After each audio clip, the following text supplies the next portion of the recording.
Hello students, আমি Nitish sir জ্ঞানজ্যোতি coaching সেন্টারের পক্ষ থেকে তোমাদের প্রত্যেককে জানাই আরো একবার স্বাগত।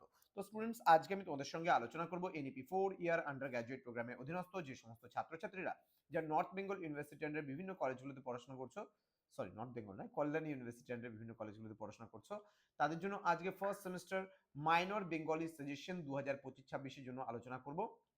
তোমাদের এই পেপারটিতে রয়েছে এবার বাংলা সাহিত্যের ইতিহাস মাইনর বেঙ্গলিতে, প্রাচীন ও মধ্যযুগ ভাষাতত্ত্ব। এখান থেকে আজকে 10 নম্বরের প্রশ্নগুলো নিয়ে আলোচনা করবো। তোমরা 100% কমন কিন্তু পাবে। তো পরবর্তী পার্টের ভিডিওগুলো পাওয়ার জন্য তোমরা অবশ্যই চ্যানেলটিকে সাবস্ক্রাইব করে পাশে থাকা বেল আইকন অল প্রেস করে দাও, যাতে নেক্সট টাইম থেকে কোনো ভিডিও আপলোড করলে তার নোটিফিকেশনটা তুমি সবার আগে পেতে পারো।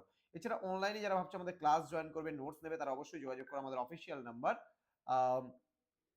6295916282 নাম্বার এবং 7076398606 নাম্বারে সরাসরি আমাদের সঙ্গে যোগাযোগ করতে পারো। ঠিক আছে, ওকে।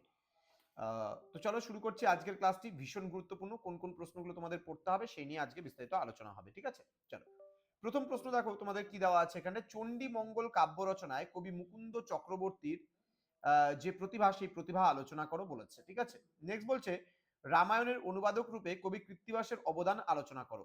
নেক্সট বলছে চর্যাপদের পুঁথি কে কত সালে কোথা থেকে আবিষ্কার করেন, বাংলা ভাষা ও সাহিত্যের ইতিহাসে চর্যাপদের গুরুত্ব নির্দেশ করো।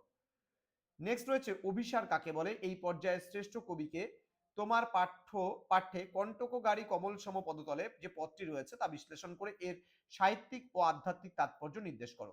নেক্সট রয়েছে কৃত্তিবাসের রামায়ণ নিছক অনুবাদ সাহিত্য কিনা আলোচনা করো, এই সূত্রে তার রামায়ণের মৌলিক দিকগুলি দেখাও। নেক্সট, ধর্ম ঠাকুরের স্বরূপ নির্দেশ করে ধর্মমঙ্গল কাব্যধারার একজন শ্রেষ্ঠ কবির কবি কৃতিত্ব আলোচনা করো। নেক্সট রয়েছে মহাভারতের শ্রেষ্ঠ অনুবাদককে, তার কাব্য বৈশিষ্ট্যের পরিচয় দাও। নেক্সট বলছে পূর্বরাগ বলতে কি বোঝো, তোমার পঠিত পূর্বরাগ পর্যায়ের পদটি আলোচনা করো বা এর উত্তর দাও। নেক্সট বলছে বাংলার সমাজ ও সাহিত্যে চৈতন্যদেবের প্রভাব আলোচনা করো। নেক্সট রয়েছে মহাভারতের অনুবাদক হিসাবে কাশিরাম দাসের কৃতিত্বের পরিচয় দাও। নেক্সট রয়েছে শ্রীকৃষ্ণ কীর্তন কাব্যের কাহিনীর সংক্ষিপ্ত পরিচয় দিয়ে বড়ু চণ্ডীদাসের কবি প্রতিভার মূল্যায়ন করো। নেক্সট রয়েছে ভাষার সংজ্ঞা দাও, ভাষার বৈশিষ্ট্যগুলি আলোচনা করো। নেক্সট বাংলা ভাষার উদ্ভব ও ক্রমবিকাশের একটি চিত্র অঙ্কন করো। নেক্সট মধ্যযুগের কটি স্তরগুলির সময় পর্ব নির্ণয় করো, যে কোনো একটি স্তরের ধ্বনিতাত্ত্বিক বৈশিষ্ট্যগুলি আলোচনা করো। নেক্সট রয়েছে বাংলা উপভাষা বলতে কি বোঝো, বাংলা উপভাষাগুলির সামগ্রিক পরিচয় দাও। নেক্সট, উচ্চারণ স্থান ও উচ্চারণ প্রকৃতি অনুযায়ী বাংলা ভাষায় উচ্চারিত ধ্বনি স্বরধ্বনিগুলির পরিচয় দাও। নেক্সট রয়েছে ব্যঞ্জন ধ্বনি কাকে বলে, ব্যঞ্জন ধ্বনিগুলির উচ্চারণ স্থান অনুযায়ী শ্রেণীবিভাগ করো। তো স্টুডেন্টস, এই ছিল আজকের ক্লাস, যেখানে আমরা মোস্ট ইম্পর্টেন্ট তোমাদের সঙ্গে 10 মার্কসের গুরুত্বপূর্ণ প্রশ্নগুলো নিয়ে আলোচনা করলাম। যারা কল্যাণী ইউনিভার্সিটি আন্ডার বিভিন্ন কলেজগুলোতে পড়াশোনা করছো, তারা অবশ্যই এই ভিডিওটি বন্ধুদের সঙ্গে শেয়ার করে দেবে, যেন প্রত্যেকের সঙ্গে আজকের এই ক্লাসটি পৌঁছে যেতে পারে।